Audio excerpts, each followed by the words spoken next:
Chers compatriotes, cet anniversaire de l'indépendance de notre pays est le premier que nous célébrons depuis l'occupation des régions nord par les rebelles Touaregs et le coup d'État militaire. En effet, la rébellion qui secoue le Mali depuis les premiers jours de l'année s'est incontestablement aggravée à partir du 22 mars dernier, lorsque se déclenche un coup d'État militaire qui provoqua une crise institutionnelle dans la capitale et devint un facteur déterminant dans la prise des 3 régions du Nord par les groupes armés. L'impuissance des solutions proposées par le pouvoir de transition pour arrêter la crise, qu'il s'agisse de l'annonce d'une convention nationale pour donner aux citoyens l'occasion de prescrire les termes de la transition et mettre en place un gouvernement de transition qui a leur confiance, ou encore d'une intervention militaire promise depuis lors par le même régime, pousse l'ensemble de notre peuple à réclamer un gouvernement qui soit prévisible, solide et transparent, capable de trouver des solutions à la crise profonde qui touche notre pays et exiger l'union de la nation autour de la cause malienne. En intervenant dans le débat sur l'état de la nation, le président de la transition a reconnu que nous faisons face au plus grand défi qu'ait connu notre pays depuis son accession à l'indépendance. Le président s'est occupé à nous fournir un ensemble de programmes politiques. Cependant, à l'exception de l'appel à l'aide militaire de la CEDEAO, nous ne voyons pas d'action concrète ni de nouvelles saluées par les Maliens relatives à la prise des territoires sous occupation, à l'organisation d'élections transparentes et à la fin de la transition. Nous estimons que cette décision essentielle venant du président et qui engagera l'armée malienne et les Maliens dans une guerre réclamant nos territoires devrait faire l'objet d'une déclaration forte au peuple malien et à son armée. Surtout que la majorité de la population n'attend que cela. Aussi, nous ne constatons aucune action psychologique en direction des Maliens. Aucune manifestation de la nation malienne unie autour des soldats face à un agresseur qui s'est permis d'occuper sans combat une nouvelle localité et qui, de surcroît, menace d'atteindre Bamako en quelques heures. Le gouvernement doit mener des actions visant à obtenir une adhésion forte des Maliens et de leur armée au projet qui doit être le leur. Ces actions doivent s'allier et amplifier la fierté que les Maliens manifestent d'avoir une armée réactive et gagnante après les humiliations. Les pauvres populations maliennes n'ont pas besoin d'être davantage démunies et abandonnées. Surtout en ce moment précis, en ce qui concerne celles-là qui sont aujourd'hui victimes d'agressions et qui paient déjà le plus lourd tribut. Notre armée doit commencer sa marche vers la victoire sur les agresseurs occupants. Cependant, l'armée a besoin aussi d'équipements adaptés pour affronter les rebelles. Nous demandons à la CEDEAO de lever l'embargo sur les matériels militaires maliens qui sont bloqués dans les différents ports de la sous-région. Encore, faut-il retenir que le sort du pays ne doit pas être lié à quelques tonnes de ferraille. La valeur d'une armée tient surtout à la qualité, au moral, à la motivation des hommes et au soutien de la nation. Nous osons compter sur une compréhension en profondeur de la situation qui prévaut dans notre pays et nous demandons à la CEDEAO et à la communauté internationale de nous accompagner dans ces moments si difficiles pour notre nation. Quel que soit le degré de notre frustration à l'endroit de la CEDEAO, nous devons continuer à travailler avec elle pour redéfinir le cadre de son intervention et éviter les erreurs du passé. Dans l'état actuel des choses, l'aide militaire venant de la CEDEAO et du reste de la communauté internationale est essentielle pour notre pays. Le gouvernement et l'armée ne doivent pas forcément voir l'arrivée de troupes africaines comme une humiliation de trop. Mais c'est au Mali de contrôler et gérer l'administration des forces étrangères sur son territoire. Chers compatriotes, des politiques responsables ne peuvent être garanties qu'en incluant toutes les forces vives de la nation. Nous devons insister sur les consultations communautaires pour faire face à la crise actuelle.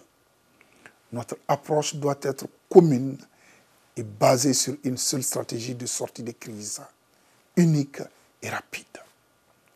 Dans une telle situation, il nous faut une réponse ferme et commune au problème.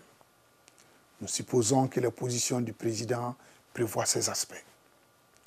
Aussi, nous osons espérer que le discours du président aux Maliens et son appel à la communauté internationale pour assister notre pays représentent un pas important vers une réponse plus rapide et plus efficace face à la crise que nous vivons. Il nous faut sortir des sentiers battus et repenser les moyens de gérer notre action commune et de servir l'intérêt général. Il est certes urgent de résoudre les problèmes actuels, mais il est plus important de trouver des solutions pérennes.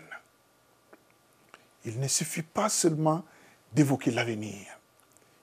Il faut dès à présent se mettre à le forger. Puissent ces événements être l'occasion pour l'ensemble des citoyens de renouveler notre engagement à l'égard de notre nation et de ce qui doit être notre mission. Et puisse la classe politique de notre pays témoigner de leur bonne foi en donnant immédiatement suite aux engagements pris face à notre nation.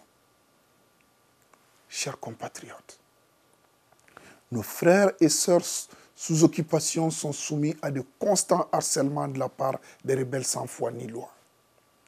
Ils connaissent les souffrances atroces des relégués pour opinions politiques ou croyances religieuses. Et ils sont exilés dans leur propre patrie. Nous ne pouvons oublier les exécutions sommaires ou amputations de membres ou périr tant de nos sœurs et frères. Ou encore, les cachots où furent brutalement jetés ceux qui ne voulaient pas se soumettre à un régime d'injustice. Aussi, nous nous inclinons pieusement devant la mémoire de tous nos martyrs. Chers compatriotes, l'indépendance est éphémère si elle ne devient pas l'essence de la souveraineté nationale. Nos pères ont fait de pénibles sacrifices pour que nous retrouvions notre indépendance. Notre génération doit sauvegarder cette souveraineté en posant des actes destinés à renforcer le sentiment de fierté nationale. Nous devons manifester la fierté que nous éprouvons à l'égard de notre histoire, de nos coutumes et de notre existence en tant que nation malienne avec des institutions républicaines et démocratiques. À nos sœurs et frères qui sont irrésistiblement engagés dans une lutte sans merci contre l'extrémisme et la libération des régions nord du pays et qui continuent de lutter sans relâche pour un état de droit et une justice sociale, nous vous demandons de continuer de faire de ce 22 septembre une date illustre que nous garderons ineffaçablement gravée dans nos cœurs. Une date dont nous enseignerons avec fierté la significance à nos enfants pour que ceux-ci, à leur tour, fassent connaître à leurs enfants et à leurs petits-enfants l'histoire glorieuse de notre lutte pour la liberté, l'unité et la démocratie. Chers compatriotes, ces derniers temps, nous avons souligné sans cesse que nous croyons au Mali. Nous avons réussi tant de choses ensemble au cours des dernières décennies. Nous créerons sur les ruines de cette crise un projet sans équivalent qui combinera la démocratie et la paix, la liberté et la solidarité. Les Maliens peuvent relever les défis de la crise et sauvegarder notre nation. C'est autour de l'idée de la nation que les Maliens pourront se retrouver et se projeter positivement dans l'avenir. C'est par le Mali que les Maliens peuvent prendre leur avenir à main et changer leur destinée.